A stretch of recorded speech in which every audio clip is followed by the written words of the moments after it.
अस्सलामुअलैकुम वरहमतुल्लाह। साथियों, वक्त सहर है और इस वक्त हम मौलाना नौमान ندوی की नमाज फ़जर की तिलावत कलाम पाक पेश कर रहे हैं।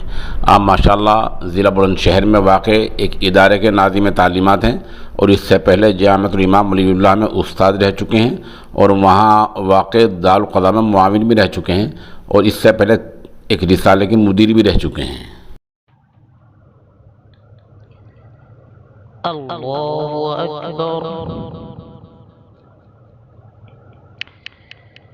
अल्हम्दुलिल्लाहि रब्बिल आलमीन अर्रहमानिर रहीम मालिकि यौमिद्दीन इय्याका नअबुदु व इय्याका नस्तईन اهدنا الصراط المستقيم صراط الذين أنعمت عليهم غير المغضوب عليهم ولا الضالين.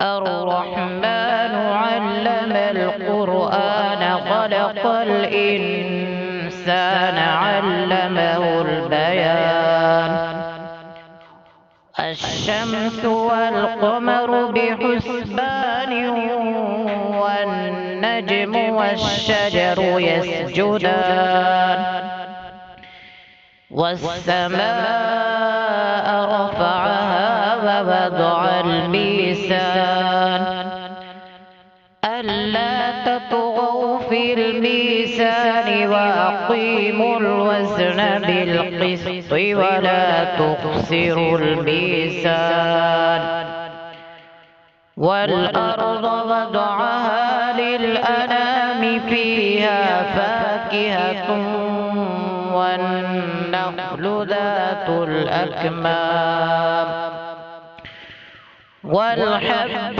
ذو العصف والريحان فبأي آلاء ربكما تكذبان خلق الإنسان من صلصال كالفخار وخلق الجان من مارج من نار فبأي آلاء ربكما تكذبان رب المشرقين ورب المغربين فبأي آلاء ربكما تكذبان مرج البحرين يلتقيان بينهما برزخ لا يبغيان فبأي آلاء ربكما تكذبان يخرج منهما اللؤلؤ والمرجان فبأي آلاء ربكما تكذبان وله الجوار المنشآت في البحر كالأعلام فبأي آلاء ربكما تكذبان.